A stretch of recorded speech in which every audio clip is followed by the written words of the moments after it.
Hello इकट्ठी हो कैसे हो कैसे हो कैसे हो।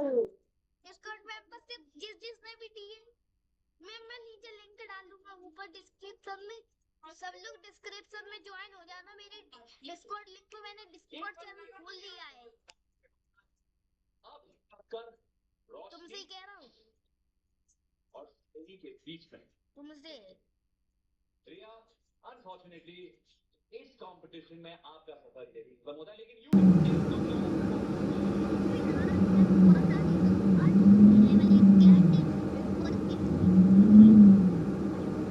बस मैं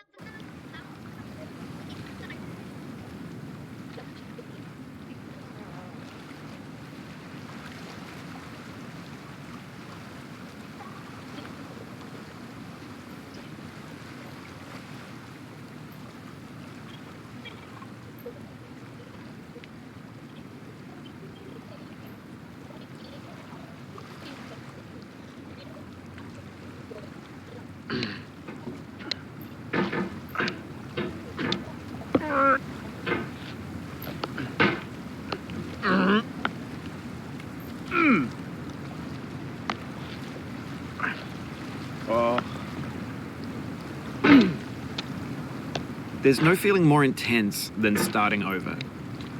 If you deleted your homework the day before it was due, as I have, or if you left your wallet at home and you have to go back after spending an hour in the commute. If you won some money at the casino and then put all your winnings on red but it came up black. If you got your best shirt dry cleaned before a wedding and then immediately dropped food on it.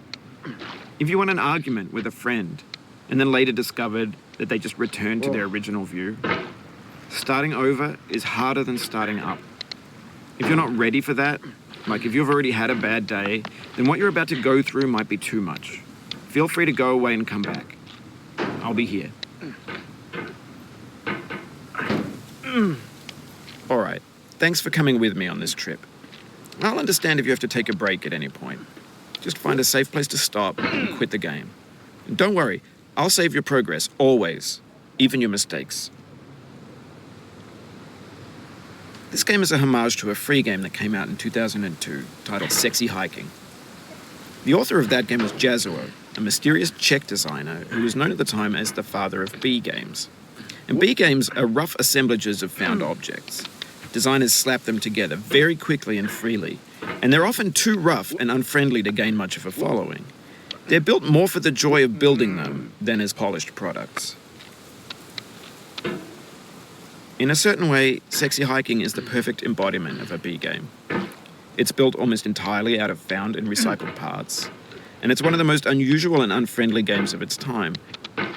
In it, your task is simply to drag yourself up a mountain with a hammer. And that act of climbing, in the digital world or in real life, has certain essential properties that give the game its flavour. No amount of forward progress is guaranteed.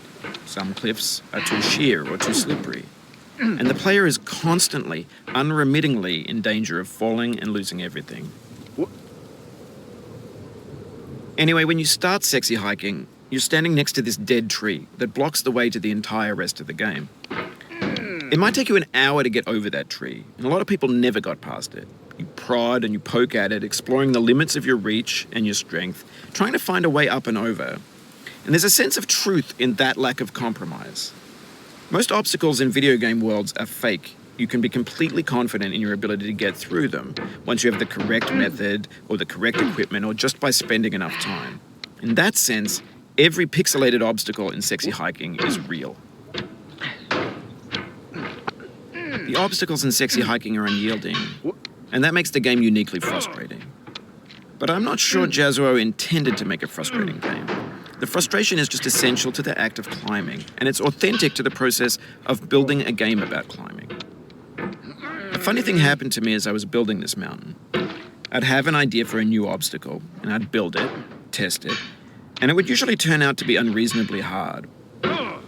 But I couldn't bring myself to make it easier.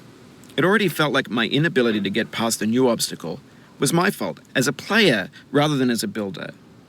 Imaginary mountains build themselves from our efforts to climb them, and it's our repeated attempts to reach the summit that turns those mountains into something real.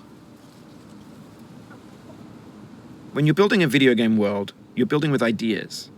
And that can be like working with quickset cement.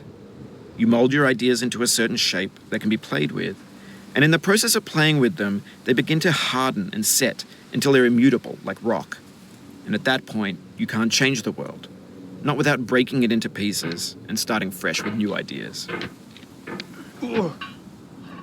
For years now, people have been predicting that games would soon be made out of prefabricated objects, bought in a store and assembled into a world. And for the most part, that hasn't happened, because the objects in the stores are trash.